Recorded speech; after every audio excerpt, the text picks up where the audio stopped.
नमस्कार मंडळी, सुप्रभात. तुम्हा सर्वांना स्वातंत्र्य दिनाच्या खूप खूप शुभेच्छा. हा बघा, आम्ही पण इकडे घरी हे लावलंय. आपल्या देशाचे पंतप्रधान नरेंद्र मोदी यांनी हर घर तिरंगा अभियान चालू केलंय. त्याच्यामुळे आम्ही पण इथे घराच्या वर लावलंय.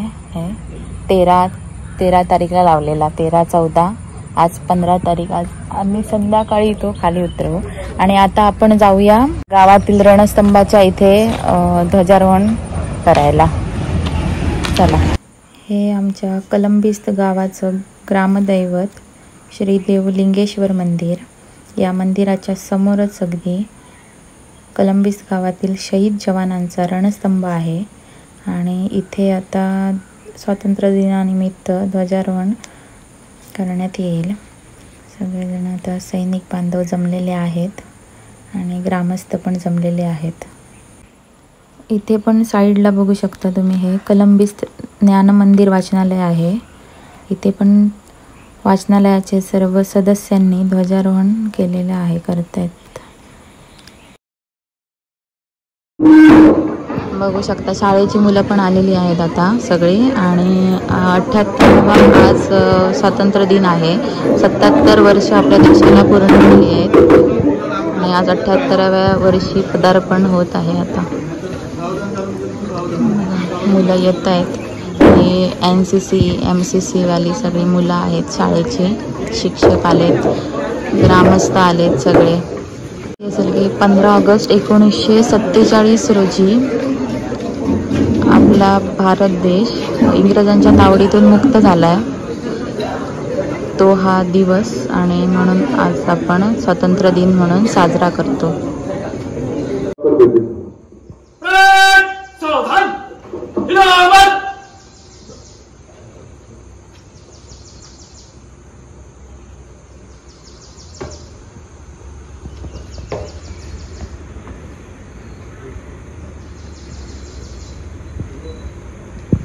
इथे पुष्पचक्र अर्पण होत आहे.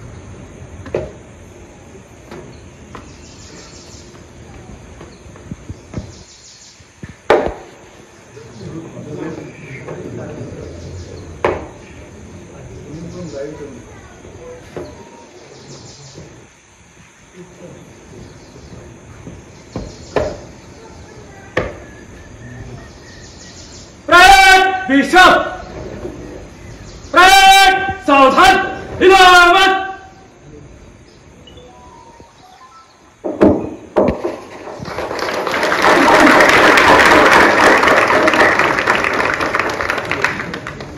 राष्ट्रीय झंडे को सलामी देवे, सलामी दो. कलंबिस्त हायस्कूलचे विद्यार्थी इथे आता राष्ट्रगीत व ध्वजगीत म्हणतात.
सैनिक संघटनेच्या वतीनं काही सत्कार केले जात आहेत.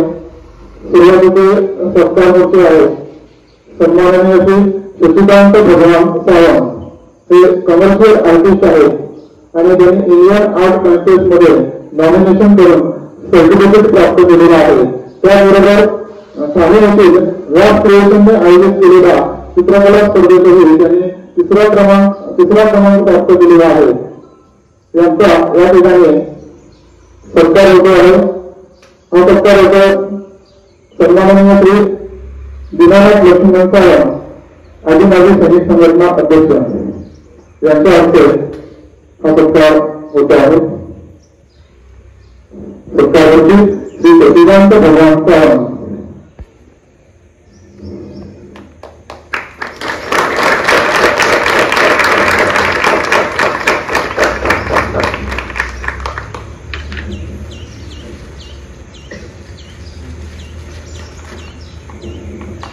त्यानंतर पुढील सत्कार आहे श्री बाबूराव विठ्ठल सावंत यांनी या सैनिकी सेवेमध्ये 24 वर्षे सेवा मराठा रेजिमेंट मध्ये बजावलेली आहे आणि त्यांच्या निवृत्तीची तारीख आहे 31 जुलै 2024.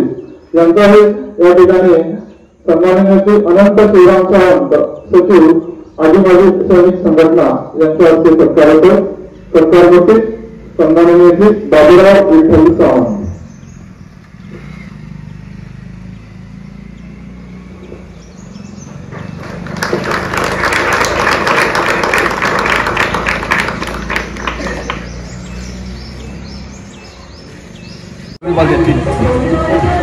नमस्कार. आमच्या गावाला सैनिकी परंपरा लाभल्यामुळे खरोखरच 15 ऑगस्ट आणि 26 जानेवारीला आम्ही सर्व गावचे लोक म्हणजे माजी सैनिक, इतर लोक, गावचे नागरिक सर्व आपण शाळा, विद्यालय असे सर्व लोक येऊन इथे आपण त्या स्मृतीला उजाळा देत असतो आणि 15 ऑगस्ट आणि 26 जानेवारी झेंडावंदन करून आम्ही या शहीद झालेल्या जवानाच्या स्मारकाला मानवंदना देऊन आम्ही इथे अनेक कार्यक्रम मुलांना उत्तेजन देण्यासाठी राबवत असतो. शाळा, माजी सैनिक आणि माजी सैनिक लाभलेला आपला परंपरा लाभलेला आपला कलंबीस गाव आजही त्याच पद्धतीने देश सेवेसाठी तत्पर असे युवक आपण तयार करतो आणि आपण त्यांना मार्गदर्शन केलं जातं सैनिकी शाळा, स्कूलमधून किंवा शाळामधून. आणि त्याच्यामुळे जास्तीत जास्त सैनिकी सेवेसाठी आमच्या गावातील तरुण पिढी देशसेवेसाठी जात असतात आणि देशसेवा हीच आमच्या गावाची शान आहे. आणि देशसेवेसाठी बलिदान दिलेले आमचे बुजुर्ग लोक आजही देशसेवेसाठी मार्गदर्शन करत असतात आणि आपल्या भावी पिढी देशसेवा करावी हीच आमची सर्वांची इच्छा आहे. आणि आमचा असाच नावलौकिक पुढे राहावा कलंबीस गावचा. जय हिंद, जय महाराष्ट्र. धन्यवाद काका. आपल्या सिंधुदुर्ग जिल्ह्यामध्ये हे 3 रणस्तंभ आहेत. सर्वप्रथम हा रणस्तंभ आहे कलंबीस गावामध्ये इंग्रजांनी स्थापन केलेला हा रणस्तंभ आहे. तसंच अजून सिंधुदुर्गामध्ये अजून 2 आहेत, एक कणकवली आणि एक ओरोसच्या ठिकाणी आहे. पण सर्वप्रथम सर्वात मोठा रणस्तंभ हा कलंबीस गावामध्ये आहे आणि कलंबीस गावच्या माजी सैनिकांनी हा त्याचा मेंटेन करून ठेवलेला आहे.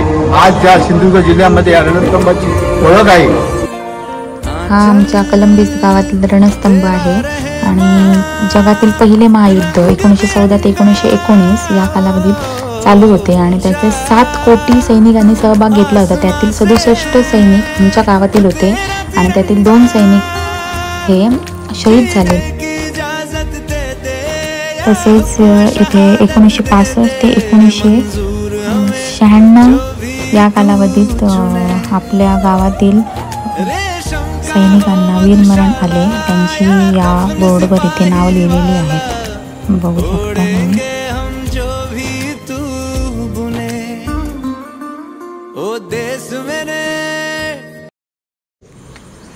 असा हा माझा सैनिकी परंपरा लाभलेला कलंबीस गाव.